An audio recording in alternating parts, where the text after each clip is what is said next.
नारायण हरि, नारायण हरि।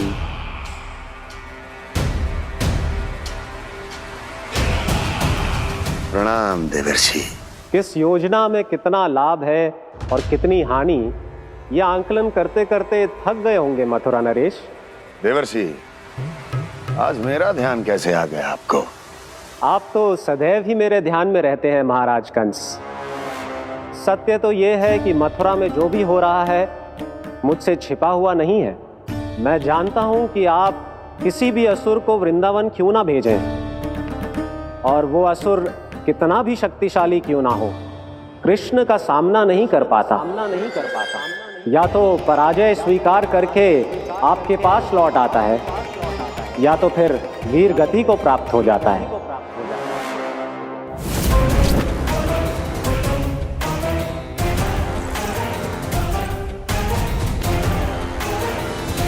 वाह, मुझे मेरी असफलताएं स्मरण कराने आए हैं, मेरे घाव को खुरेदने आए हैं, उन पे नमक छिड़कने आए हैं।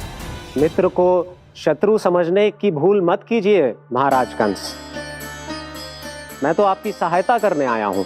हाँ, और मेरी सहायता।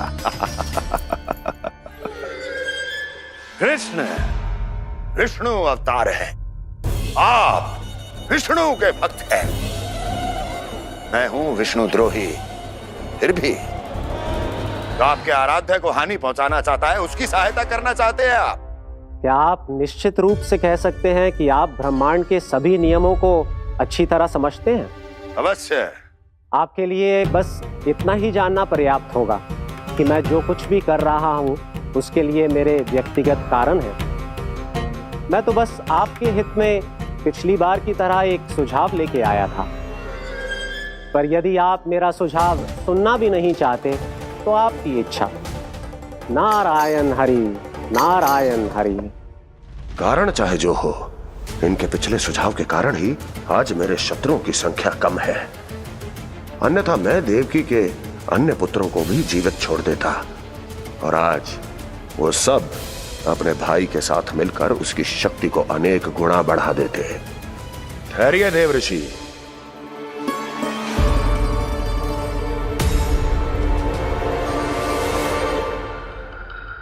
बताइए, क्या सुझाव है आपके पास?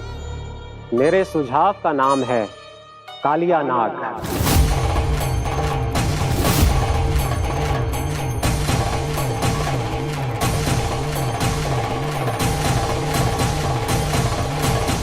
उसके विषय में मैं जानता हूं देवर्षि। तो समस्या ये है कि मैं स्वयं उससे मिलने नहीं जा सकता, उससे भेंट नहीं कर सकता। उस कृष्ण की हत्या के लिए उसको वृंदावन जाने के लिए तैयार नहीं कर सकता। तो मत जाइए उसके सामने, और ना उसे भेजिए कृष्ण के सामने। हर बार आप किसी न किसी असुर को अपने शत्रु के क्षेत्र में भेजते हैं, जहां शत्रु उसका सामना करने के लिए पूरी तरह से तैयार होता है और आपका असुर मारा जाता है। इस बार शत्रु को युद्ध स्थल चुनने का अवसर मत दीजिए महाराज। इस बार योजना का जाल ऐसे बुनिए कि कृष्ण स्वयं उसके पास जाने के लिए विवश हो जाए। कालिया नाग स्वयं काल है, मृत्यु का दूसरा नाम है। उसके विष का उपयोग अपने लाभ के लिए कीजिए महाराज। वैसे कालिया के विष की अधिकता का अनुमान तो होगा ही आपको।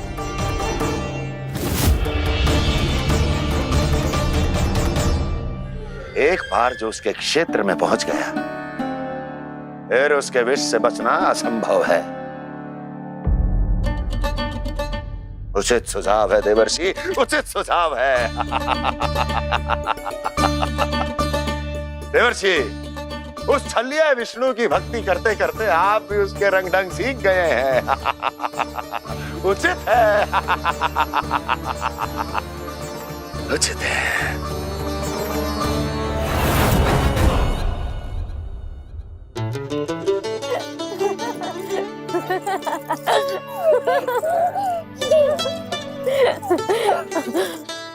बस बस, बहुत आनंद ले लियो लला। बस अब दूध पी ले। ठहर ठहर, गरम है। जी ले ले।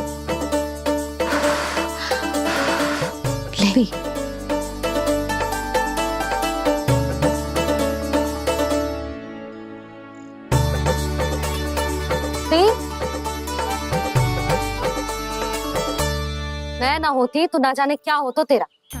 अपने आप दूध भी ना पी सकते है, भावला कहीं का। आपकी इस प्रेम के लिए तो मैं धरती पे आया हूँ मैया। मैं भी यही सोच रहा हूँ यशोदा कि तुम ना होती तो मेरा क्या होता। इसी बात पे थोड़ा दूध और कजू खाने को दे दो। अरे मैं तो भूल ही गई। तनिक ठहर जाओ जी, दूध पी लेना तो आपके लिए भी कछु ले आती हूँ।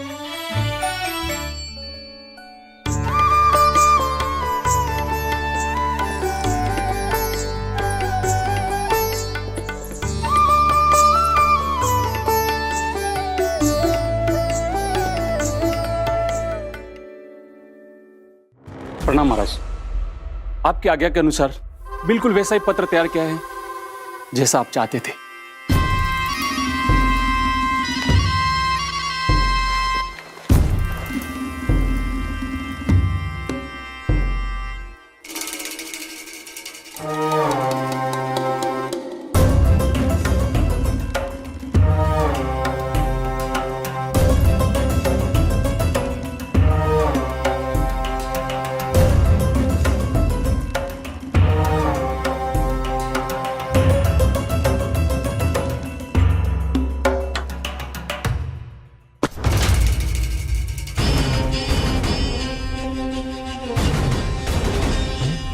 कृष्ण जन्म से लेकर आज तक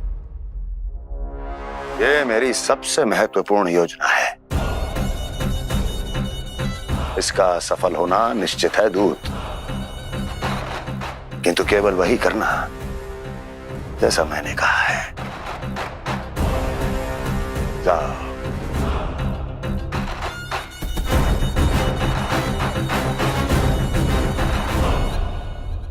कान्हा,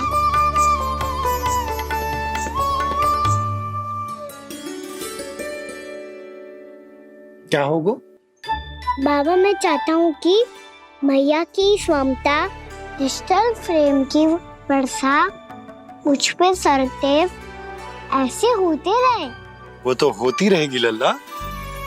अपने लल्ला के लिए किसी मैया का प्रेम कभी कम हो सकता है भला? नंदराज, वो मथुरा से एक दूत आयो है महाराज कंस का राजपत्र लेके।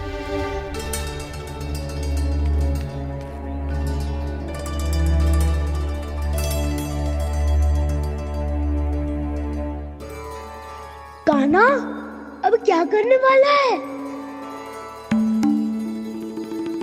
तेरे बाबा कहाँ गए? हाँ?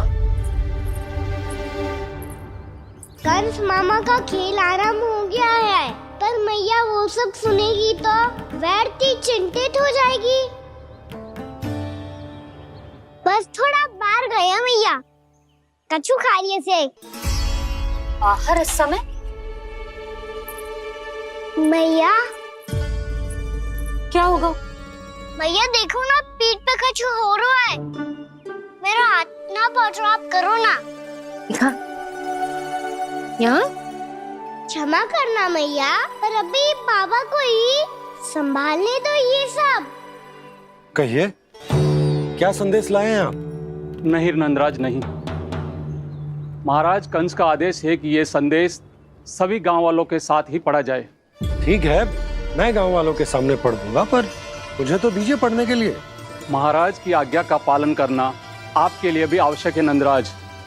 सभी गांव वासियों की सभा बुलाइए। बंसी, सभी गांव वालों की सभा बुलाओ।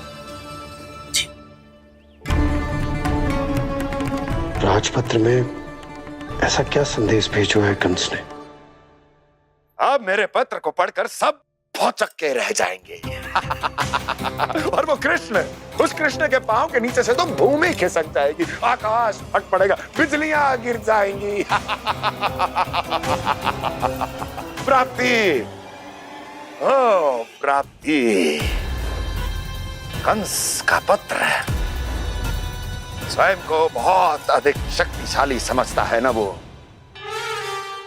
अब देखता हूं कैसे वो इस महासंकट का सामना करता है। वो कृष्ण, वो अपनी मृत्यु स्वयं चुनेगा या मृत्यु की वेदी पर चढ़ा देगा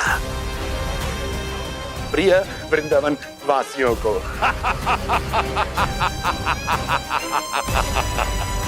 अब आएगा आनंद प्राप्ति, अब आएगा आनंद। सबको इकट्ठा करवा के ही पढ़वाएगो। अवश्य ही कोई विशेष संदेश दिया होगा कंस ने। मैं भी यही सोच रही हूँ सुलक्षणा जीजी, कछु ना कछु तो विशेष है, पर जे हो क्या सकता है। हाँ, बात तो सही है। ऐसा क्या हो सकता है? सभी गांव वासियों के सामने कहा जाए, कछु तो विशेष अवश्य लग रहे हो। बाहर तक कोलाहल क्यों हो रहा है? मैया, मैया, अब क्या होगा? मैया देखो ना, सर पे कछु हो रहा है। लल्ला, नारायण ने तुझे हाथ दिए हैं ना? पीठ की बात अन्य थी। अपने सिर की सेवा स्वयं कर। सर पे तो हाथ पहुंच रहा है ना?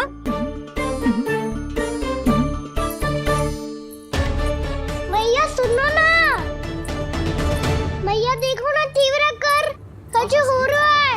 मैया देखो ना, तीव्र कछु हो रहा है।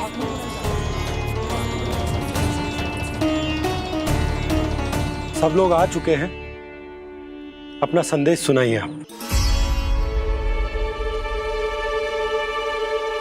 गोपराज नंद और सभी वृंदावन वासियों को सूचित किया जाता है कि मथुरा अधिपति और आप सभी के महाराज कंस ने कल सुबह भव्य पूजा का आयोजन किया है। इसके लिए राज्य को वृंदावन के क्षेत्र के निकट यमुना नदी के मध्य में खिलने वाले 1 कोटि कमल के पुष्पों की आवश्यकता है। इसीलिए आप सभी को यह आदेश दिया जाता है कि ये सभी कमल के पुष्प प्रथम पहर से पहले राजसभा में पहुंचा दिए जाए। इतने सारे वो भी प्रथम पहर से पहले कैसे हो सकते हैं?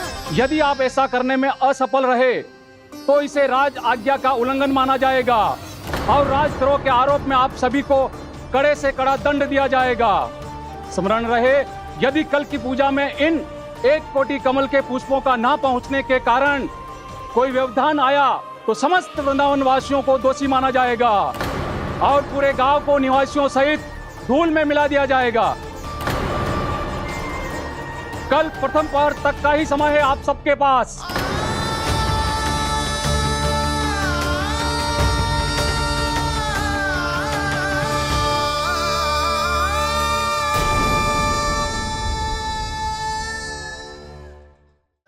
एक कोटि कमल पुष्प, वो भी कल प्रथम प्रहर में? ऐसे कैसे संभव है? और कोई साधारण पुष्प ना, यमुना नदी के मध्य खिलने वाले विशेष कमल के फूल चाहिए उन्हें। लेकिन यमुना नदी में तो कालिया नाग ने विष घोल के रखा है, तो फिर कैसे हो पाएगा? यह संभव है। हमारी मृत्यु का संदेश भेजा राजा कंस ने। सदैव की भांति इस समस्या पर भी गांव के बड़े ही विचार करेंगे। बालकों का यहाँ होना उचित ना है।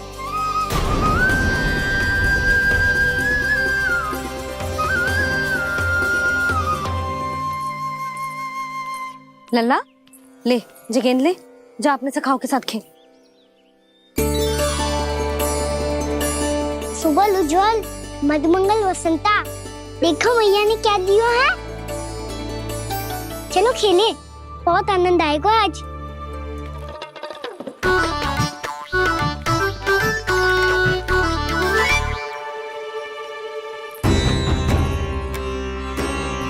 भानु, बंसी, जाओ और शीघ्र ही वो घेरे का कार्य समाप्त करो।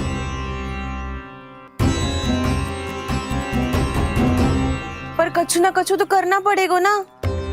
पर हम कर ही क्या सकते हैं? पुष्प लाने को और कोई उपाय है भी तो ना। मैं चला जाऊंगा जमुना जी में। वैसे भी मेरे जीवन के कितने दिन शेष बचे हैं। गांव के लिए, समाज के लिए कुछ करके मरूं, तभी तो शांति मिलेगी। ना काका, यदि आप उस विषैले जल में छलांग लगा भी दोगे किंतु 1 कोटि कमल पुष्प एकत्रित कर पाना आपके लिए संभव ना है। इससे अच्छा है कि मैं चला जाऊं। यदि मैं मर भी गया तो मेरे पीछे रोने वाला कोई ना है। किसी को कहीं जाने की आवश्यकता ना है। गोप नरेश होने के नाते ये मेरा कर्तव्य है कि मैं आप सबकी रक्षा करूं। नंदराज, आपको जाना है तो जाओ, हरिया, काका, भैया सब चले जाओ। लेकिन आपको पता है वहाँ का जल कितना विषैला है। आप लोग एक क्षण भी जीवित नहीं रह पाओगे। फिर कैसे इकट्ठा करेंगे 1 कोटि कमल पुष्प? आप बात तो सही कह रही हैं शांति।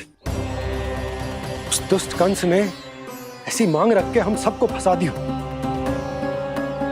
हम में से कोई भी क्यों ना चला जाए और इस संकट का समाधान ना निकले को। कान्हा, बताना कौन सा खेल खेलें? गेंद पकड़ खेलते हैं। पर एक बात सुन लो सब, कोई भी तीव्र गति से ना फेंकेगा गेंद को। भैया ने फ्रेम बनाई है मेरे लिए। सब तैयार हो? हाँ।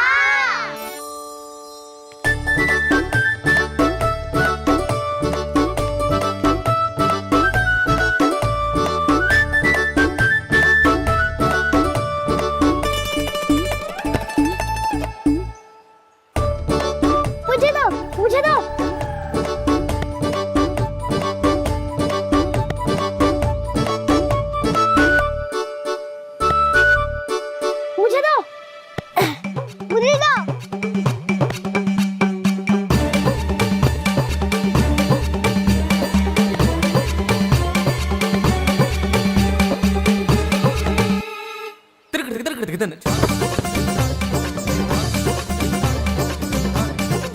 कान्हा, इतनी धीरे से फेंकेगो तो कैसे आनंद आएगो? थोड़ा बल लगा के फेंक। हाँ कान्हा, हम अभी बड़े हो गए हैं, तू अब भी छोटे बालकों की तरह फेंक रहे है।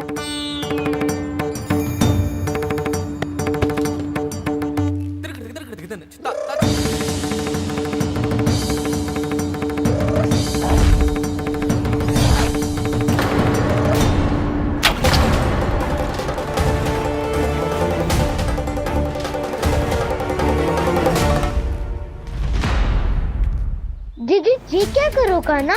गेंद तो डूब गई।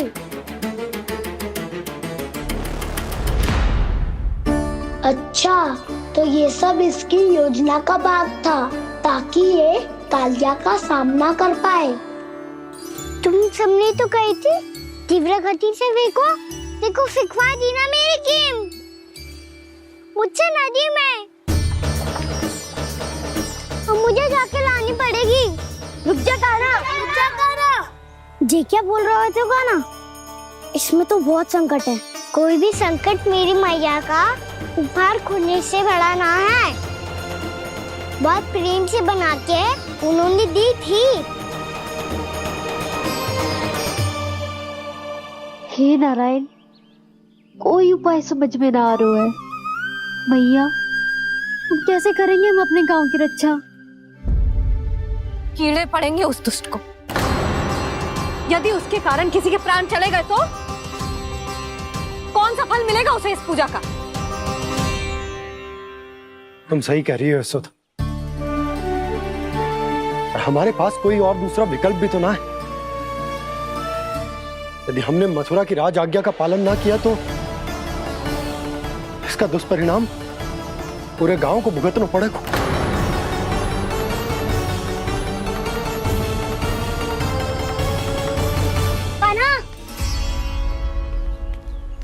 हमें पता है कि तू भगवान है, दिव्य है, बहुत शक्ति है तुझमें। पर फिर भी हम तुझे विषैले जल में ना जाने दे सकते। कुछ होगा तो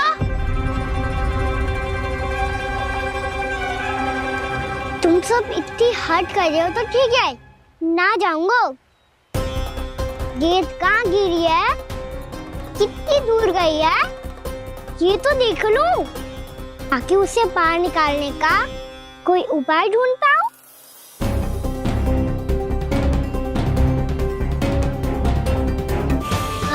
हाँ।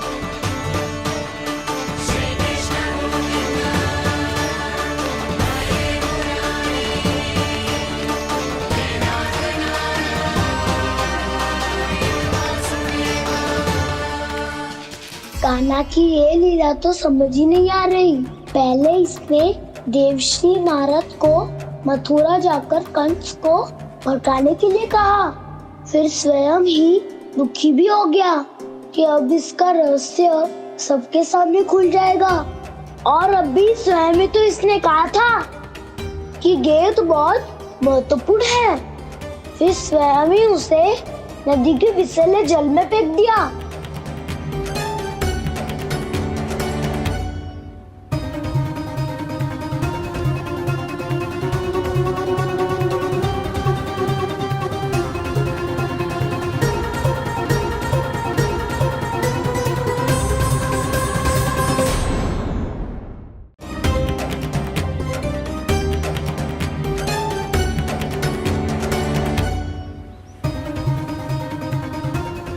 कान्हा, तू ऊपर क्यों चढ़ रहा है? अरे ऊंचाई से देखूंगा तभी तो गेंद दिखेगी।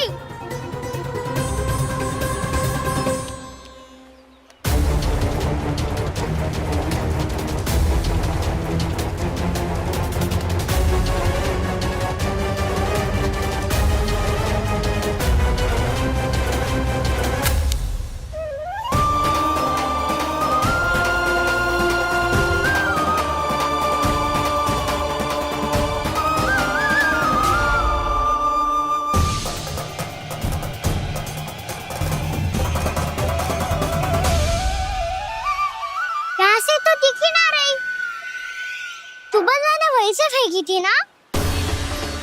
ना, वहाँ से फेंकी थी। कहाँ से? नहीं कहना वहाँ से। समझ ना आ रहा, ठीक बताना कहाँ से फेंकी थी?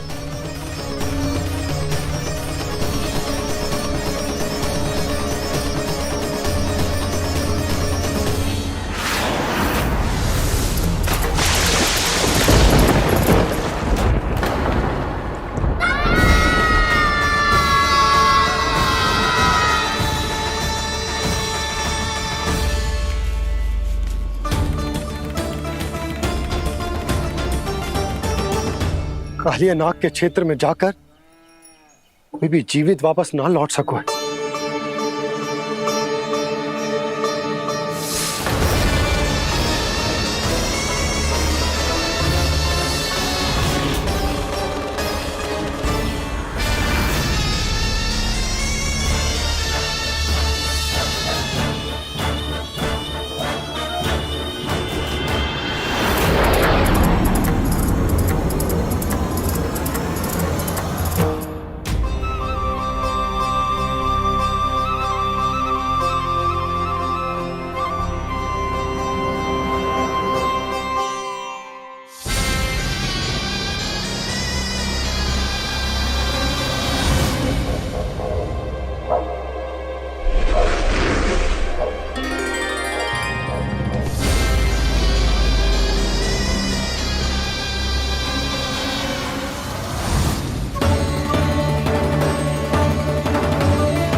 क्या किया कान्हा ने?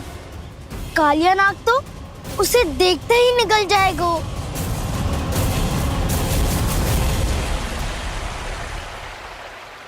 तो आरंभ से अब तक सब कुछ उसकी लीला का ही भाग था।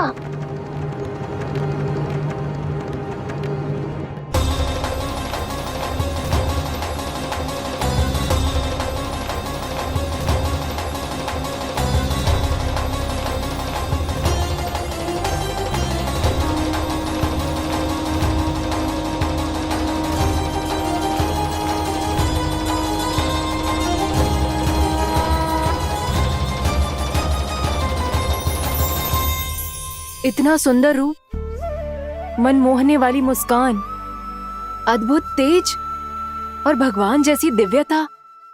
कौन हो तुम? हाँ, तुम्हें देखकर तो हम सब सम्मोहित ही हो गए।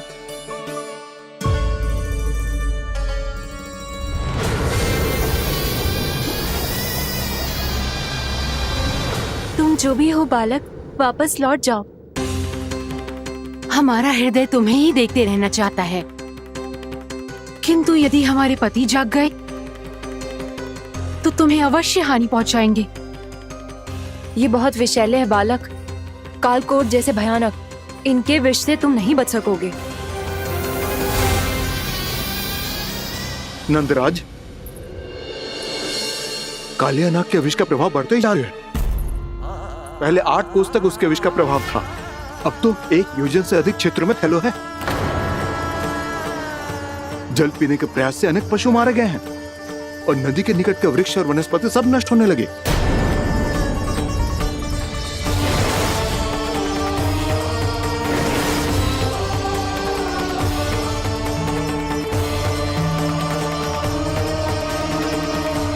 इनके विष की तीव्रता इतनी अधिक है बालक कि इनके संपर्क में आने वाले को तड़पने का भी अवसर नहीं मिलता। इनके विष की अग्नि क्षण भर से भी कम समय में प्राणवायु को जलाकर राख कर देती है।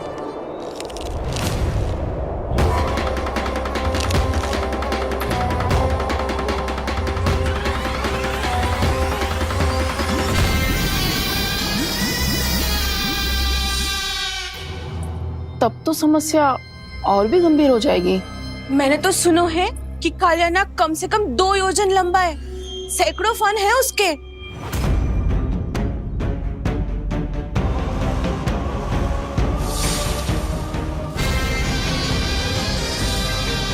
इसका अर्थ तो ये है कि हम दोनों ओर से फंस गए। एक और कंस को 1 कोटि कमल पुष्प देने जो कि कालिया नाग के क्षेत्र में पड़ते हैं, और दूसरी ओर उस कालिया नाग का विष यमुना जी के क्षेत्र में बढ़ता ही जा रहा। इसके कारण हम ही नहीं, निर्दोष पशु पक्षी भी संकट में। इन दोनों समस्याओं का एक ही समाधान है, उस कालिया नाग का सामना करना। और ये ना समझ आ रहा कि हम ये करेंगे कैसे, क्योंकि ये बात साधारण मनुष्य के बस की ना है। हमारे लिए ये असंभव है।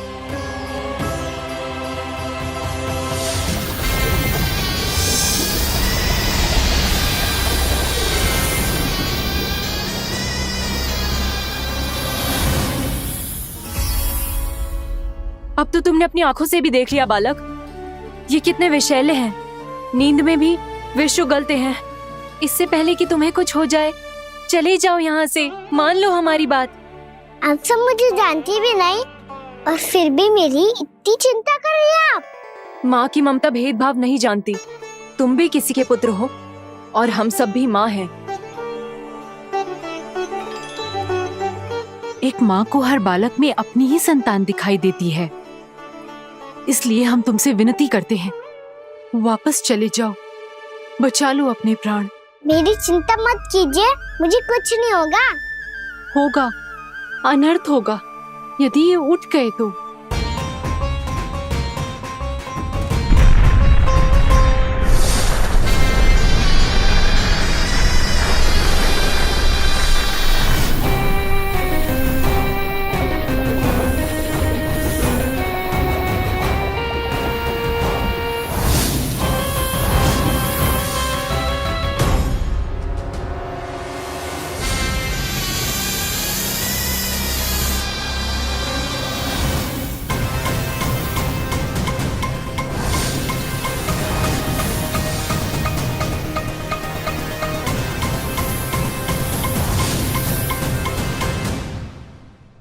सामने होते हुए भी अपने इश्क को केवल वही देख सकता है जो अपना अभिमान त्याग चुका हो।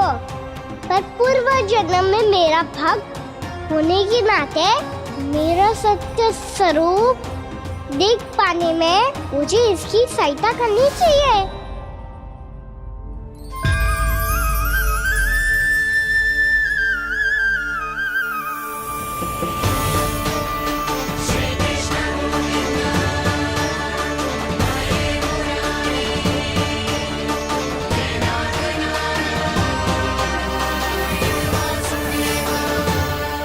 देखो, हमारा छोटा सा कान्हा कैसे डट के खड़ा हुआ है। इतने विशालकाय, इतने महाभयंकर सबके सामने।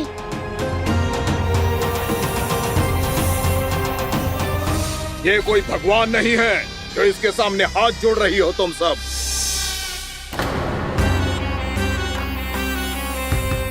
एक सामान्य साधारण बालक है ये, जो ये तक नहीं जानता कि इसके सामने है इसका काल, कालिया। तू कौन है बालक? मेरे इतने निकट आकर भी तू जीवित कैसे है? मेरी नहीं, अपनी चिंता करो कालिया। बहुत मनमानी कर ली तुमने। अब बस मैं तुम्हें रोकना हूँ। अब बस मैं तुम्हें रोकना हूँ। मैं तुम्हें रोकना हूँ। बित्ते भर का है तू, मेरे विष के बारे में जानता ही क्या है? और कहता है मुझे रोकने आया है। किससे? किससे रोकना चाहता है तू मुझे? मुझे क्रोध दिलाने की भूल मत कर बालक। अपनी फुंकार से ही तेरी इस मुस्कुराहट को अंतिम मुस्कुराहट बना सकता हूं मैं। शीघ्र बता, कौन है तू और किसने भेजा है तुझे? तुम्हें आवाज भी है कि अपनी पुकारों से तुम कितना विष भूल चुके हो। पवित्र यमुना नदी को कितना दूषित कर दिया तुमने। और यही नहीं, तुम्हारे कारण निकट के जीव जंतुओं, वृक्ष, वनस्पतियों सबको हानि पहुंच रही है। तो क्या? मुझे उससे क्या? मुझे है आपत्ति है मुझे तुम्हारे इस व्यवहार से, और इसीलिए तुम्हें यहाँ से जाना होगा। यहाँ से जाना होगा।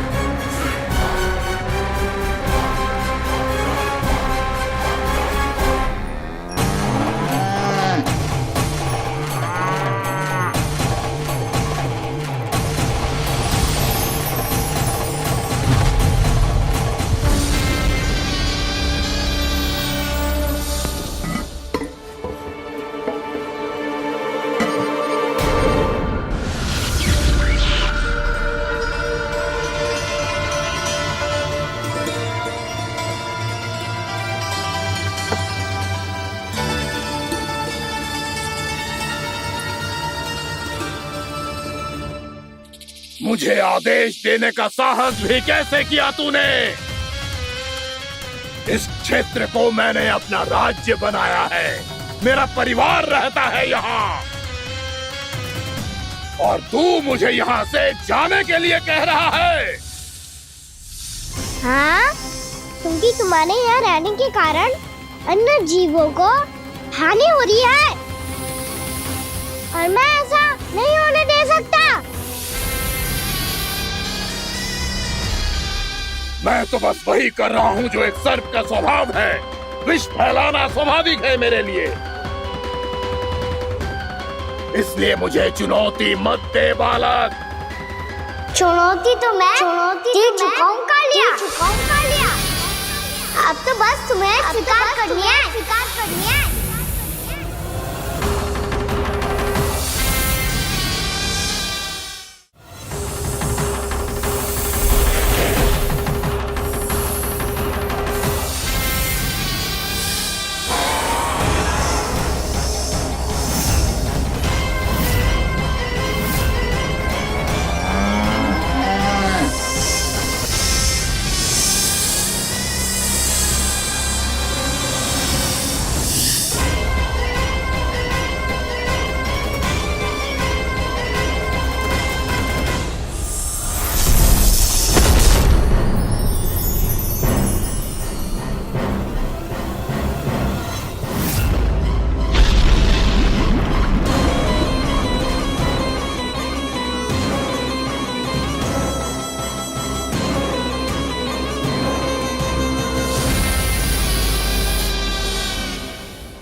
मैं भी चेतावनी दे रहा हूँ, यहाँ से चले जाओ।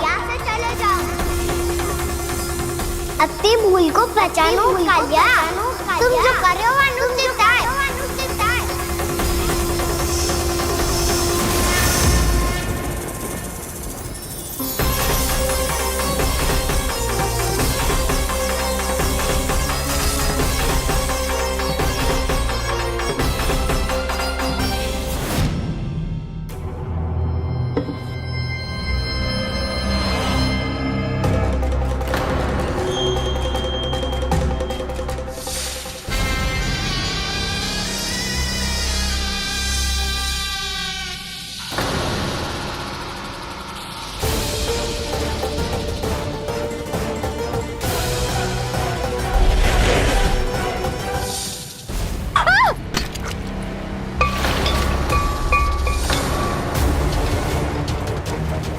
अब मैं आता हूँ। क्या हो गया सुधा? मुझे आवाज हो रहा है जी, कछु ना कछु गड़बड़ है। यशोदा, जो समस्या हमारे सामने है हम सभी उसका समाधान खोजने में जुटे। तुम विश्वास करो, मैं कोई ना कोई समाधान अवश्य ढूंढ लूंगा। हम कैसे भी करके वो कमल के पुष्प उस कंस तक पहुंचा देंगे।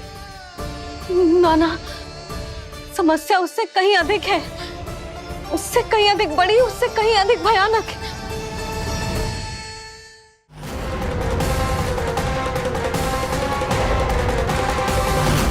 विस्की ये बूंद से ही सबके प्राण चले जाते हैं।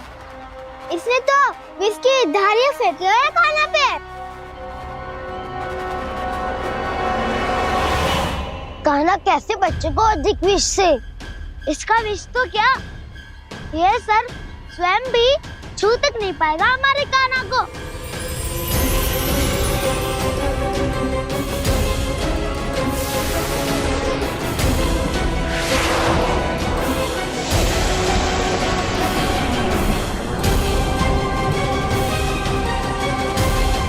तुम्हारे सखा को, मेरे भाई को कोई हानि नहीं पहुंचा पाएगा। ये कान्हा का सत्य चाहे जो हो बलराम, पर अभी तो जो एक बालक ही है ना। देखो कैसे विष के कारण स्थिर हो गया है।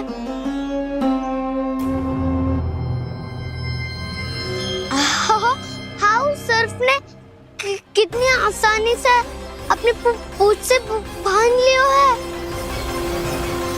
मुझे यहाँ से भगाना चाहता था ना तू? अब मैं तुझे दिखाऊंगा अपना सामर्थ्य। ये मूर्ख किसे बांधना चाहता है अपनी पूंछ में? उन्हें जिनका विस्तार सारे ब्रह्मांड में है, या उन्हें जो स्वयं अनंत है? पर देवराज, प्रभु ऐसा करने ही क्यों दे रहे हैं कालिया को? आप सब भूल रहे हैं देवगण, कालिया पूर्व जन्म में प्रभु का बहुत बड़ा भक्त था। उसी भक्ति का फल मिल रहा है अब इसे। वैसे भी भक्तों के मन का भाव सबल हो तो भगवान तो सहज ही बंध जाते।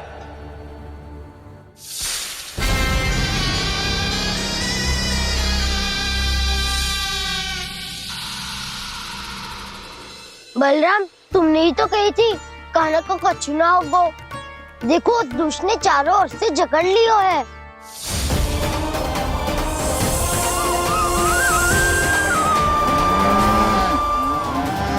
ये क्या कह रही हो तुम? जसोदा जी, क्या हुआ? घबरा क्यों रही हो आप? सुलक्षणा, मुझे आभास हो रहा है कुछ बहुत बड़ी अनहोनी हो गई है। नंदराज, नंदराज, नंदराज!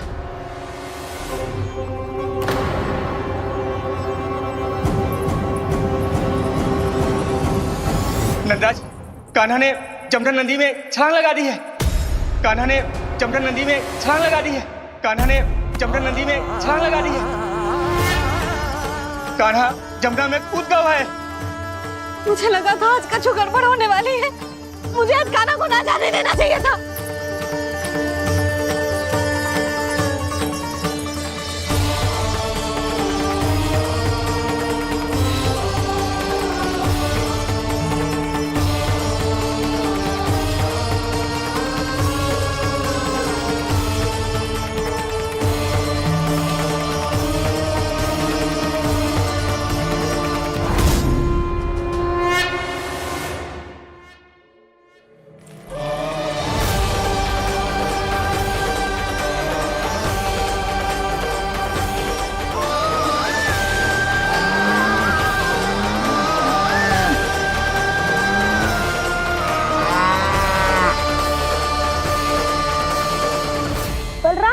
बच्चों करो ना।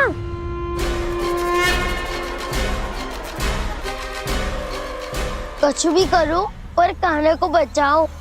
नाग बहुत भयंकर है, कान्हा अकेले ना संभाल पाएगा इसे।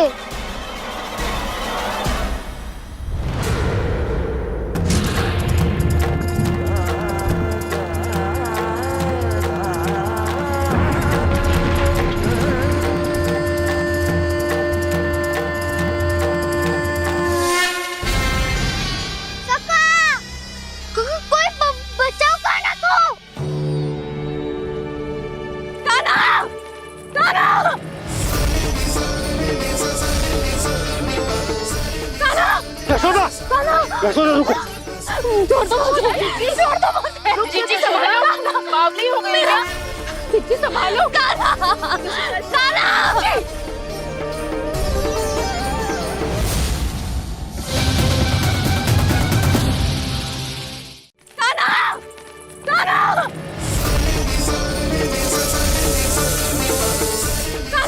यशोदा, यशोदा रुको। छोड़ दो मुझे, छोड़ दो मुझे। जीजी संभालो, बावली हो गई क्या? जीजी संभालो। देखो अब कैसे तुम्हारे अस्थियों को तोड़कर छोटे छोटे टुकड़ों में बदल दूंगा मैं।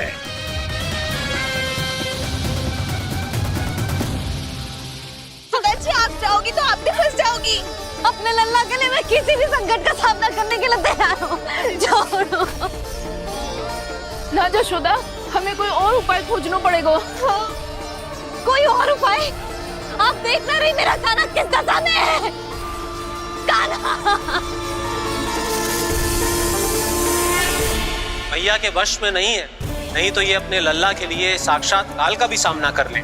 ये तो केवल कालिया नाग है। हे नागराज, आप मेरे प्राण ले लो पर कान्हा को छोड़ दो। ना नागराज, आप मेरे प्राण ले लो, मैं विरोध भी ना करूंगी। ना नागराज, आप मुझे मार दो पर मेरे कान्हा को छोड़ दो।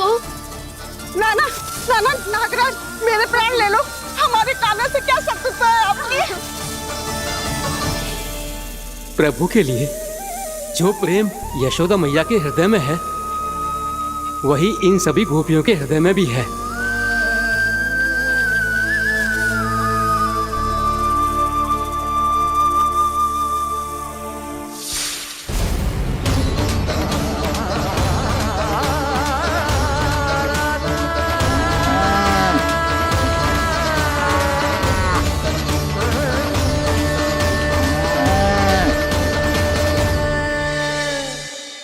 यशोदा, यशोदा, देखो इन गोपियों को, इन गैयाओं को। इन सब के मन में भी तुम्हारी भांति ही ममता भरी हुई। वो सब भी कान्हा से उतना ही प्रेम और स्नेह करती है, उतनी ही ममता से भरी हुई है जितनी कि तुम। तो तुम ही सोचो, जिसके साथ इतनी ममता और इतना स्नेह, इतना प्रेम, उसका कोई क्या कर सकता है? उस कालिया नाग का विष इस सब आशीर्वादों के सामने कछु ना है। कछु करो जी। उसे बोलो वो मेरे प्राण ले ले, मेरे कान्हा को छोड़ दे। यशोदा,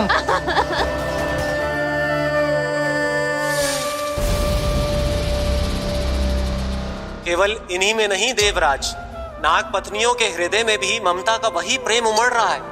देखिए। मैं आपके हाथ जोड़ती हूँ स्वामी, इस बालक को छोड़ दीजिए। ये अवश्य ही कोई दिव्य आत्मा है स्वामी। हम आपसे विनती करते हैं स्वामी, इस नन्हे बालक को हानि मत पहुंचाइए स्वामी। मेरी पत्नियां मेरे ही शत्रु के लिए विनती कर रही हैं। अब यदि इसके पक्ष में एक शब्द भी कहा तुम सबने, तो मैं इस बालक से पहले तुम सबके प्राण ले लूंगा। हो रहा प्रसन्न नाग कालिया, विजय को निश्चित जान। रोते बिलखते व्याकुल सब, संकट में देख कान्हा के प्राण।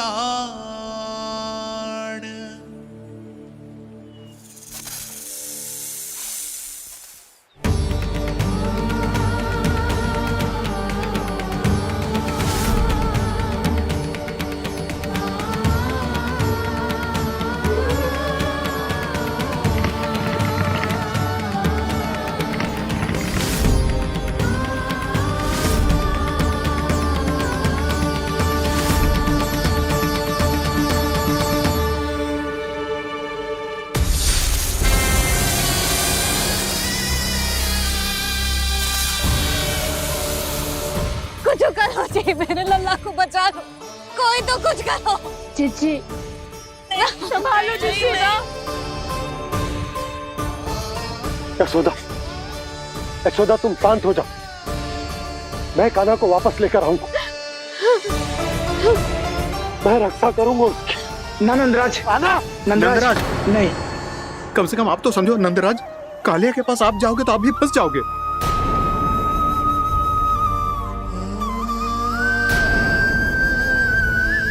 बलराम, तेरा भाई इतनी भीषण संकट में है और तुझे जरा भी दुख ना हो रहा? क्या आप सब अब तक नहीं समझ पाए कि कान्हा सच में कौन है? छोटे बाबा, आप तो उसका सत्य जानते हैं ना?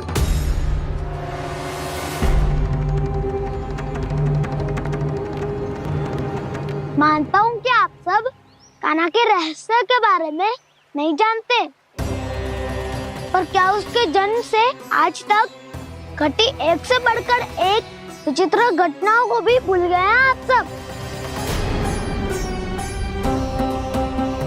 भूल गए हैं कि कैसी पूतना जैसी राक्षसी उसका कुछ बिगाड़ नहीं पाई, कैसे तरनावती जैसा भयानक राक्षस उसे एक खरोच भी नहीं दे पाया था।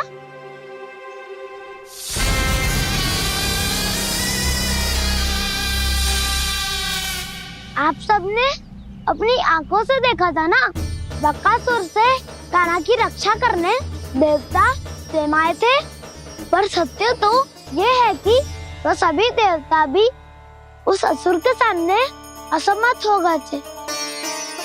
तब कान्हा ने बहुत ही आसानी से उस भयंकर असुर का वध किया था, एक ही बार में धराशायी कर दिया था उसे। तो आप सभी सोचिए, बार बार ऐसे असाधारण कार्य करने वाला बालक साधारण कैसे हो सकता है? अब तो आरंभ से ही सारा सत्य जानते हैं छोटे बाबा। रहस्य छुपाने में सदैव कान्हा की सहायता करते आए हैं आप, और आज आप स्वयं ही उसके सत्य को भूल रहे हैं। और तुम सब भी तो जानते हो कान्हा की शक्तियों के बारे में, तो क्या तनिक भी विश्वास ना है अपने सखा पे? बलराम, जे तू क्या कह रहा है? मैंने जो कहा उसका एक एक शब्द सत्य है छोटी माँ। यदि प्रभु की इच्छा हुई तभी कुछ ही क्षणों में सब कुछ अपनी आंखों से स्वयं अनुभव कर लेंगे आप।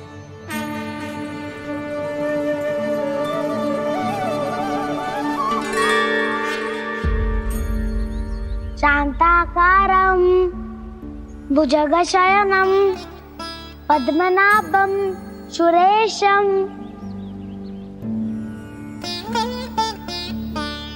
विश्वाधारं गगनसदृशं मेघवर्णं शुभांगं लक्ष्मीकान्तं कमलनयनं योगी वीरध्यानगम्यम् वन्दे विष्णुं भवभयहरं सर्वलोकैकनाथम्।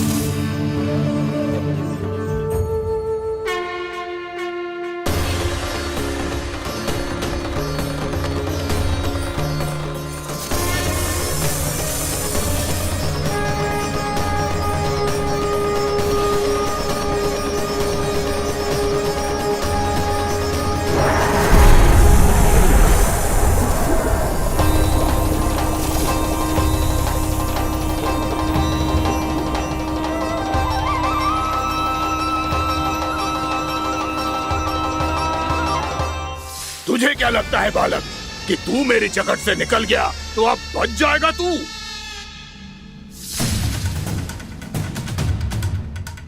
मेरे विष से अपनी प्राण रक्षा करने में सफल रहा, मेरी जकड़ से भी छूट गया, पर मेरे दंश से नहीं बच पाएगा।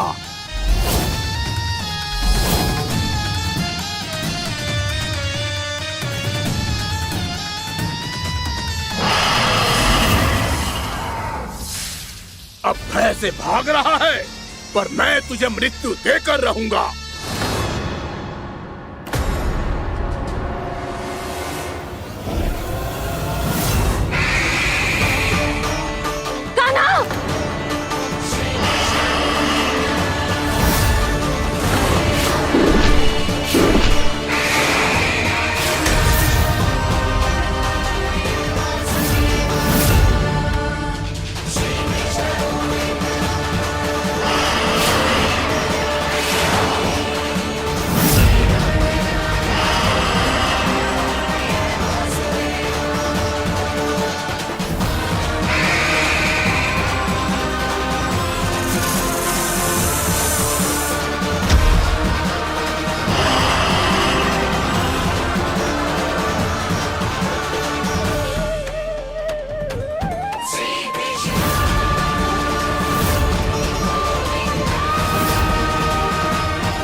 मेरा नन्हा सा कान्हा कितनी देर भाग पाएगा?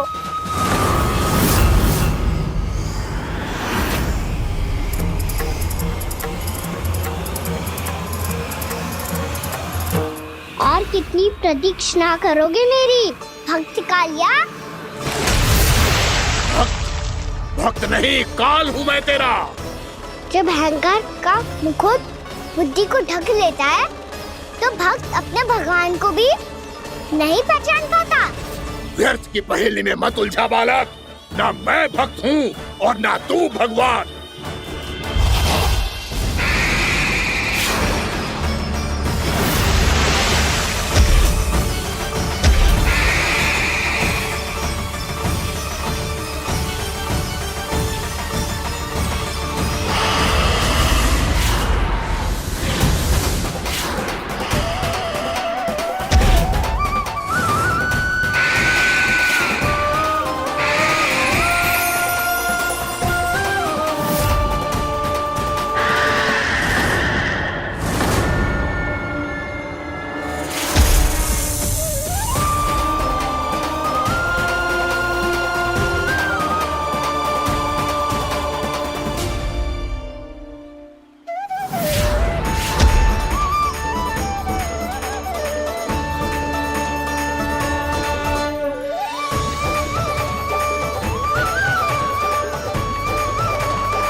आप सब जिसके लिए इतने व्याकुल हो रहे थे, उसे छूकर कालिया नाग का हलाहल जैसा विष भी चरणामृत बन गया है और यमुना जी के जल में फैल चुके विष के प्रभाव को भी नष्ट कर रहा है।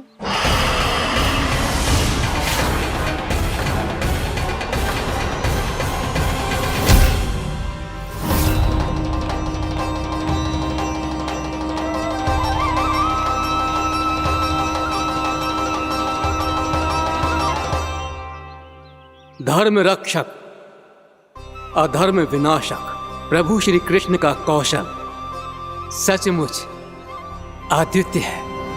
नारायण नारायण।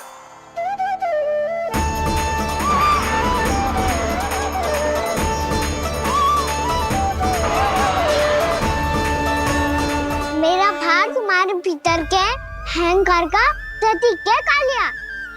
अब तुम्हारा अहंकार, तुम्हारा अभिमान मेरे पाँव के नीचे है और तुम्हारी पूंछ अर्थात तुम्हारे प्राण मेरे हाथ में।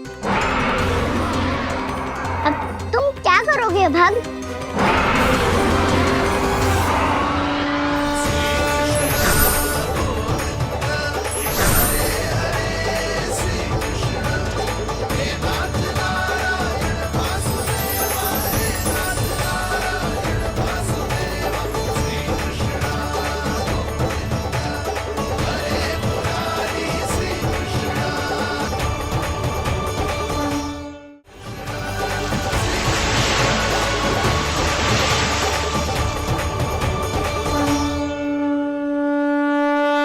प्रभु, भले ये आपको पहचानने में असमर्थ हो, पर हम सब ने आपको पहचान लिया है।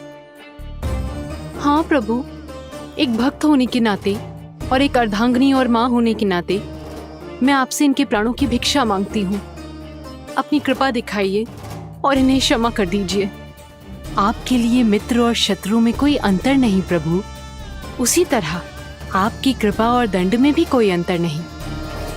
दोनों दया ही तो हैं, अकारण ही किसी को प्राप्त नहीं होती। हमें विश्वास है कि हमारे पति को मिला ये दंड कोई अभिशाप नहीं है, आपका वरदान है। ये सत्य है प्रभु कि इनसे बहुत से पाप हुए हैं। इनके विष से बहुत सारे जीव जंतु को हानि पहुंची है, पर अब आपके चरण इनके शीश पर पड़ गए हैं। ऐसी कृपा तो बड़े बड़े महान महात्माओं को भी दुर्लभ है, और इन्हें प्राप्त हुआ तो अवश्य ही ये किसी महान पुण्य का ही फल है। हे प्रभु, उन्हीं पुण्य कर्मों की शक्ति का आह्वान कर मैं आपसे विनती करती हूँ, इन्हें प्राण दान दीजिए। मैं अपने इस भक्त को क्षमा अवश्य करूँगी देवियों, यदि ये अपने अहंकार को त्याग कर मुझे पहचान ले तो।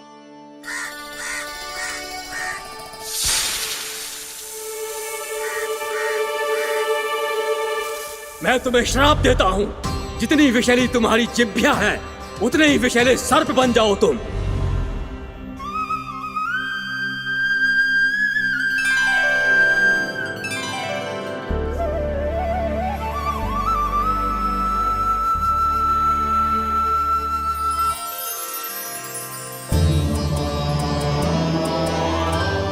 नारायण, मुझे क्षमा कीजिए नारायण।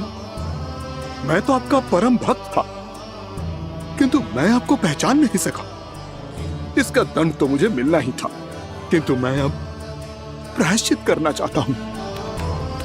इसके लिए यदि आप मेरे प्राण भी ले लेंगे तो भी मुझे कोई दुख नहीं होगा। मैं अपना जीवन, मृत्यु और अपना अस्तित्व सब कुछ आपको समर्पित करता हूं। तुम्हें तुम्हारे क्रोध के कारण श्राप मिला, जिसे विशाल सर्प के रूप में तुम्हारा जन्म हुआ, और सर्प का तो स्वभाव है विष फैलाना। इसीलिए तुम्हें दंड नहीं दूंगा मैं, सिर्फ सभी अपराधों का पश्चाताप कर लिया। इसीलिए मैं तुम्हें क्षमा करता हूँ कालिया।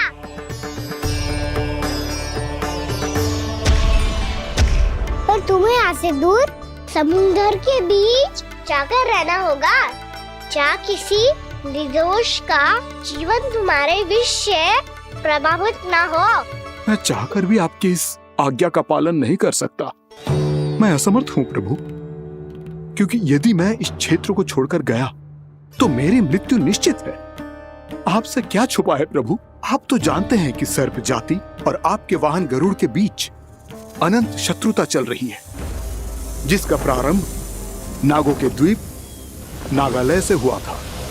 उस द्वीप पर छोटे जीवों को निगल जाने के लिए सर्प थे, और गरुड़ को सर्पों का स्वाद बहुत प्रिय था, इसलिए वो बार बार नाग द्वीप जाने लगा था। पर इस कारण पूरी सर्प जाति उससे आतंकित हो गई थी। इसलिए जब भी गरुड़ वहां पहुंचता तो सभी सर्प छिपने लगते। जब गरुड़ को इसका आभास हुआ तो उसे बड़ा क्रोध आया और वो उत्तेजना में भरकर सर्पों का शिकार करने लगा।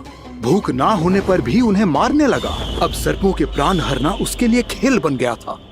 इस भीषण समस्या का समाधान ढूंढने के लिए पूरी सर्प जाति महान सर्प वासुकी के सामने इकट्ठी हुई। हे महान वासुकी, हमारी सहायता कीजिए। नागद्वीप पर गरुड़ ने आतंक मचा दिया है। पहले तो वो हमें अपना भोजन बनाता था, लेकिन अब हम उसके खेल का साधन बन चुके हैं। भूख हो या ना हो, जब तब आकर वो हमारे प्राण हर लेता है। अनुचित हिंसा के इस प्रथा का आरंभ सर्पों ने ही किया है। पहले आप सबने पूरे द्वीप पर अधिकार कर लिया, फिर आहार के साथ साथ आनंद के लिए भी आप सभी ने निर्दोष जीवों की हत्या की। और जब सृष्टि का संतुलन बनाए रखने के लिए गरुड़ आपको अपना आहार बनाने आया तो आप सब अपने प्राणों की रक्षा के लिए छिपने लगे। तो फिर गरुड़ का उत्तेजित होना तो स्वाभाविक ही था। नागनाथ, जो हमने अन्य जीवों के साथ किया वही अब हमारे साथ हो रहा है, परंतु ये भी तो सृष्टि के संतुलन के विरुद्ध ही है ना? अवश्य है, इसलिए मैं गरुड़ से चर्चा करूंगा। धन्यवाद प्रभु।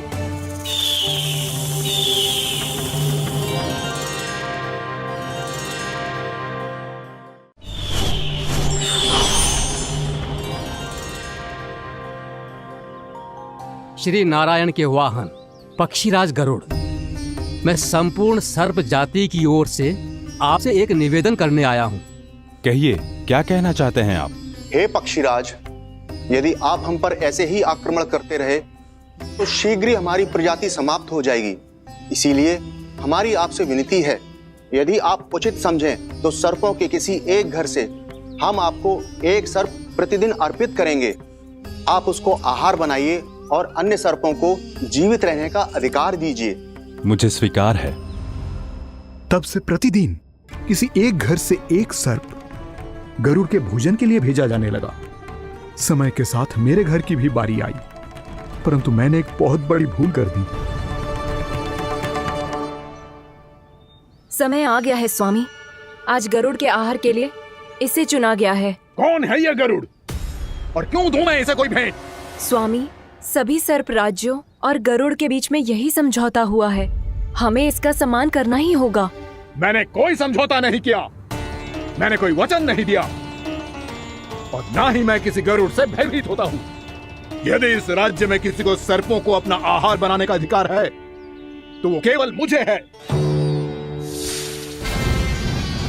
अब से गरुड़ को दी जाने वाली हर भेंट मुझे दी जाएगी, महाविषधारी महान नागराज कालिया को।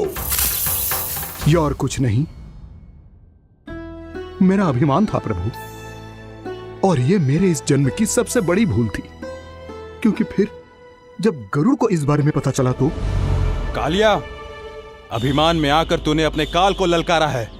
जिस कालिया के नाम में ही काल छिपा है, तू उसे ललकारने का दुस्साहस कर रहा है गरुड़। स्वयं को भगवान विष्णु का वाहन कहता है तो वाहन का ही कर्म कर। स्मरण रख, इस धरती के सर्वश्रेष्ठ योद्धाओं के लिए भी मैं मृत्यु का दूत हूँ। विनाश काले विपरीत बुद्धि। तो जैसे मूर्ख सदा इस युक्ति को सार्थक करते आए हैं, अपने विनाश को आमंत्रण किया है तो अब भोग।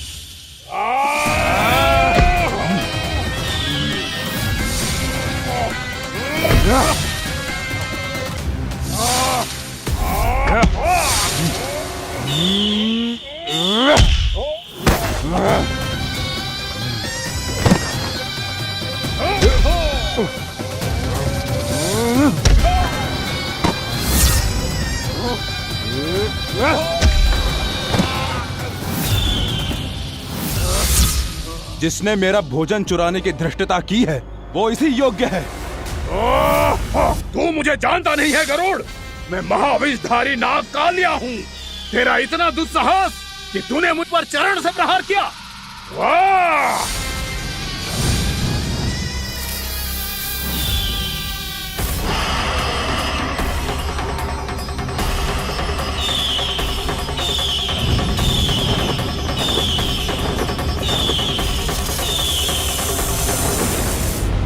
मैं अपने अभिमान में भूल गया था कि गरुड़ मुझसे कहीं अधिक शक्तिशाली है।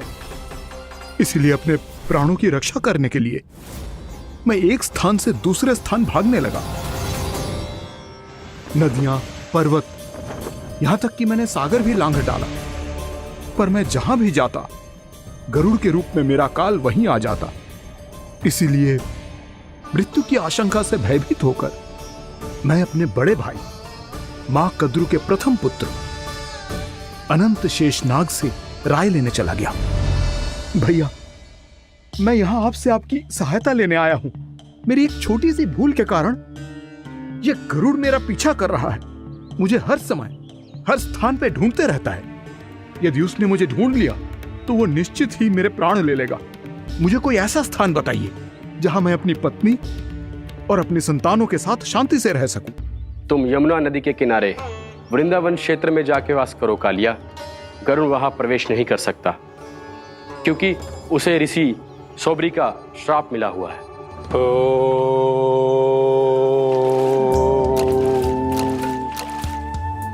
ध्यान और तपस्या का नित्य कर्म करते हुए ऋषि के मन में मछलियों के प्रति प्रेम भाव इतना बढ़ गया कि वो भूल गए सभी जीव खाद्य श्रृंखला का भाग होते हैं और मछलियां भी इस नियम की अपवाद नहीं है। उन्हें मछलियों की अटखेली इतनी अच्छी लगने लगी कि वो इस क्षेत्र के मछुआरों को भी मछली पकड़ने की अनुमति नहीं देते थे।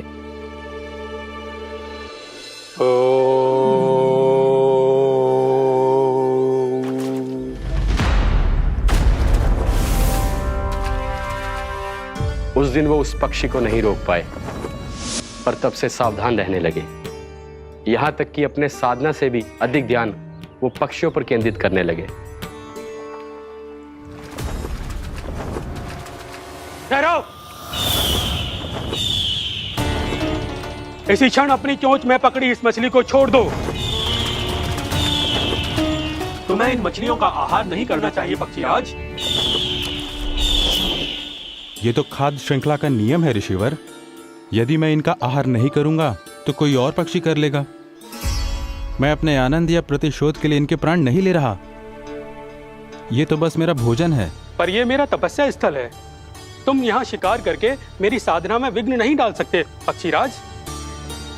यदि आपकी यही इच्छा है तो मैं आज के बाद यहाँ नहीं आऊंगा।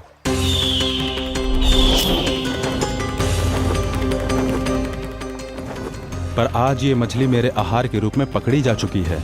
मैं वचन देता हूँ ऋषिवर, इस स्थान पर यह मेरा अंतिम शिकार होगा।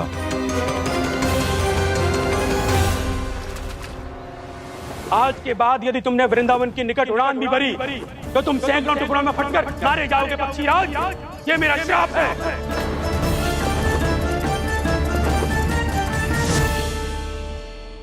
और इसीलिए भैया शेषनाग के सुझाव के अनुसार मैं यहां आ गया। पर अब यदि मैं कहीं और जाऊंगा तो मेरे प्राण नहीं बचेंगे प्रभु। डिस्टेंट रहो कालिया। अब से गरुड़ तुम्हें कोई हानि नहीं पहुंचाएगा।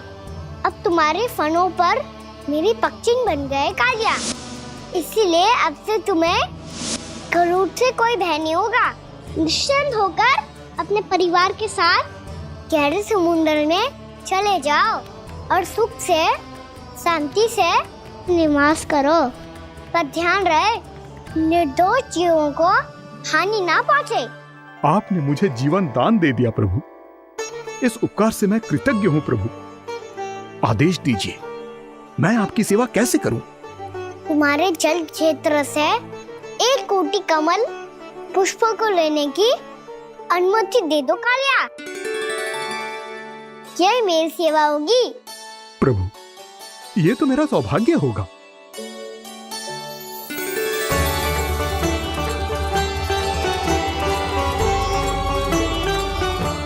एक कोटि के स्थान पर हम 3 कोटि कमल पुष्प ले आए प्रभु। मैं तुम्हारी सेवा भाव से प्रसन्न हुआ कालिया। रमनाक द्वीप पर चले जाओ ताकि तुम्हारे कारण फिर कभी किसी निर्दोष जीव को हानि ना पहुंचे और न ही तुम्हारा विष मेरे प्रिय यमुना नदी के जल को दूषित कर पाए। मैं तुम्हें आशीर्वाद देता हूँ। आज यहाँ मेरे द्वारा तुम्हें दिए गए इस आदेश का स्मरण जो भी भक्त करेगा और प्रातः काल और संध्या काल में इसका उच्चारण करेगा, उसे फिर कभी किसी संकट से कोई भय नहीं होगा। ये स्थान अब से काला कुंड के नाम से जाना जाएगा। यहाँ पर स्नान करने वाला और देवताओं को इस क्षेत्र से जल का अधर देकर प्रसन्न करने वाला भक्त यदि मेरा स्मरण करके पास रखेगा तो वो अपने सभी पापों से शीघ्र ही मुक्त हो जाएगा।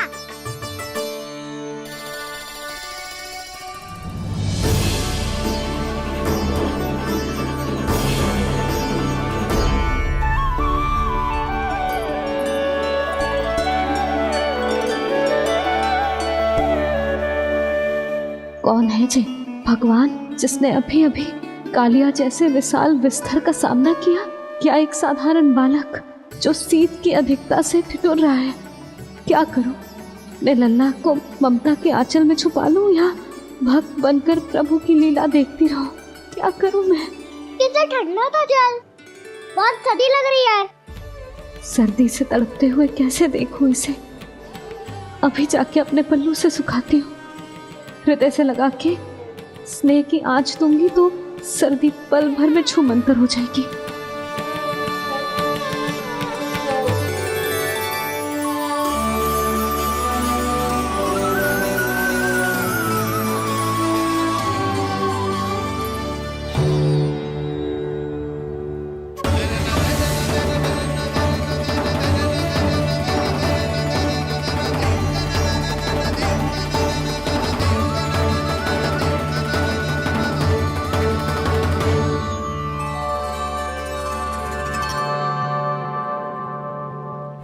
मेरी आवश्यकता ना है इसे।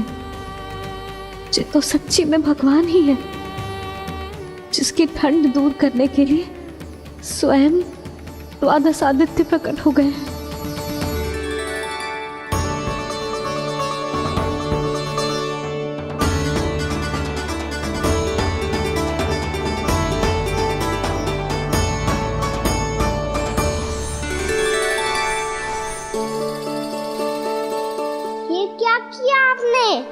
मैया मुझे अपने हृदय से लगाने वाली थी कि आप सब प्रकट हो गए। क्षमा कीजिए प्रभु, पर आपको भीगा हुआ देखकर, ठंड से ठिठुरता हुआ देखकर हमसे रहा नहीं गया। हम अपने वश में नहीं थे प्रभु। भक्ति से भावुक होकर हम प्रकट होने पर विवश हो गए थे। हमारी किरणें जैसे स्वयं ही फूट पड़ी और दौड़ पड़ी आपको सुखाने के लिए। मैं आपका प्रेम, आपकी भक्ति समझता हूं आदित्यगण, और इसीलिए इस समय मैं जहां खड़ा हूं, इस स्थान को द्वादश आदित्य टीला के नाम से जाना जाएगा। द्वादश आदित्य टीला के नाम से जाना जाएगा। हम धन्य हो गए प्रभु। और कहाँ जा रहा है? जो गड़बड़ किया उसे सुधारिए तो सही। प्रभु आज्ञा दीजिए। अपना दाम इतना अधिक बढ़ा दीजिए कि मुझे स्वेद आने लगे,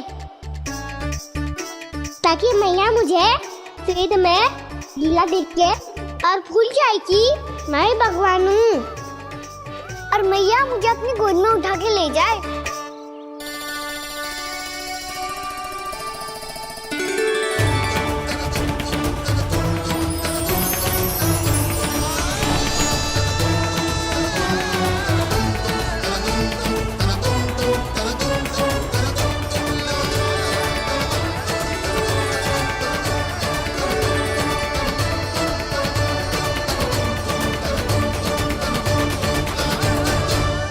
गर्मी क्यों लग रही है यहाँ? स्वेद की एक बूंद भी आती थी तो मैं अपना आंचल लेकर पहुंच जाती थी इसके पास। जानती ही नहीं थी कि ये तो स्वयं वायुदेव को आदेश दे सकते हैं कि वो बहने लगे और उसका सारा स्वेद सुखा दे।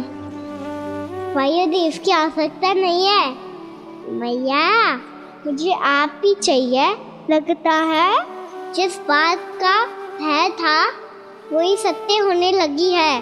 भैया मेरे भगवान रूप को भूल नहीं पाएगी और अब मेरे लिए इनका सत्य छुपा कर रख पाना कठिन हो जाएगा। कृष्णा कृष्णा हरे कृष्णा कृष्णा कृष्णा मुरली मनोहर कृष्णा गोपाला गोविंदा हे दामोदरा।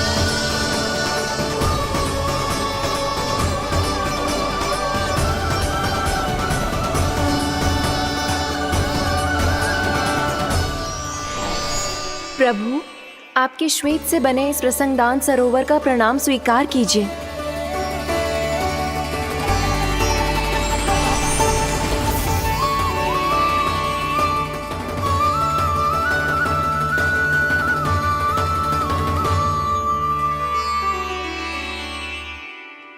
ओहो, इस चमत्कार को देखकर भैया को और भी अधिक विश्वास हो जाएगा कि मैं भगवान ही हूँ। अब कैसे मनाऊं मैया को कि मैं इनका लाई हूँ। बाबा है ना, अब तो यही सहायता करेंगे। श्री कृष्णा गोविंदा हरे हरे श्री कृष्णा गोविंदा हरे हरे श्री कृष्णा हरे मुरारी श्री कृष्णा श्री कृष्णा श्री कृष्णा।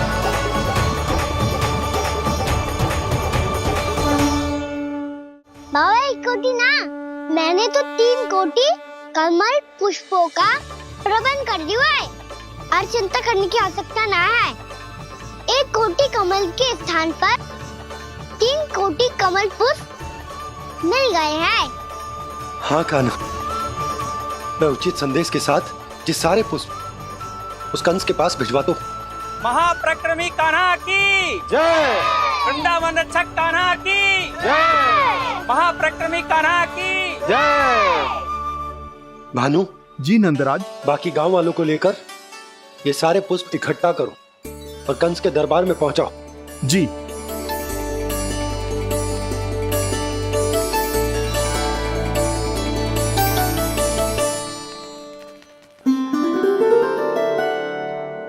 मैया, कौन हो तुम?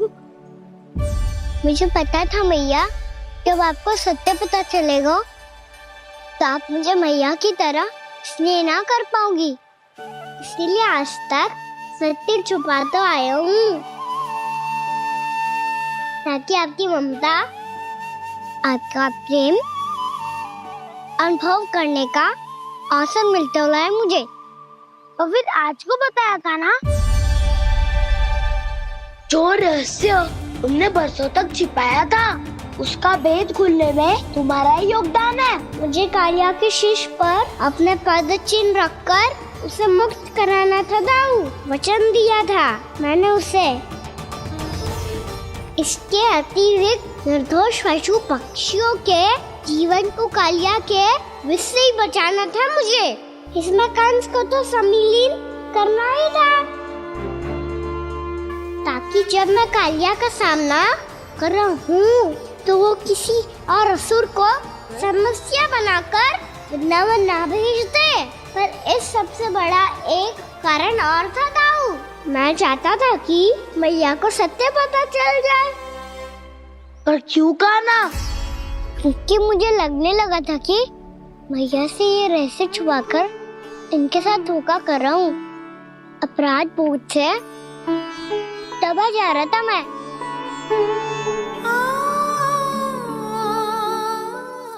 जो सत्य आपको, बाबा को, सभी को पता है, यहाँ तक कि मेरे सखा भी जानते हैं, वो सत्य मैंने मैया से छिपाया केवल इसी लोक में कि मुझे इनकी ममता प्राप्त होती रहे। पर ऐसा करके मैं अपने से निस्वार्थ प्रेम करने वाली मैया को धोखा दे रहा था।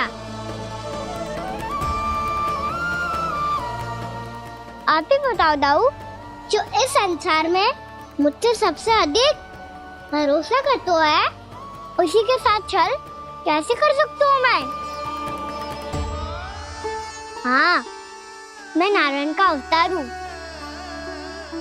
पर अपनी मैया का छोटा सा लल्ला भी तो हूँ।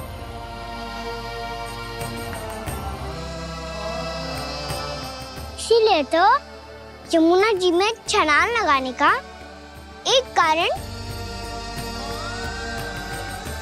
इस गेंद को लेने जाना भी था।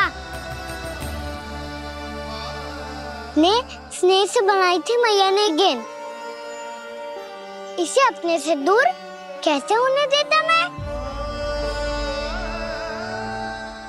आपको आभास भी ना है मैया कि आप मेरे लिए कितने महत्वपूर्ण हो। ये सत्य है कि सभी देवता, प्रकृति, भक्त, ये सब है मेरा ध्यान रखने के लिए, मेरी सेवा करने के लिए। पर क्या इनमें से कोई भी मेरी मैया का स्थान ले सकता है? और आप भी तो यही चाहती थी कि मैं आपका लल्ला बन के आऊं, कि मैं आपका लल्ला बन के आऊं, कि मैं आपका लल्ला बन के आऊं। आज जैसे आपने मुझे अपनी गोद में लिटा रखा है, क्या कुछ ऐसा नहीं हो सकता कि शीघ्र ही मुझे आपको अपनी गोद में खिलाने का अवसर मिल जाए? मैया, नारायण का अवतार होना क्या इतनी बड़ी समस्या है कि आप हृदय से भी ना लगा सकते? मैया,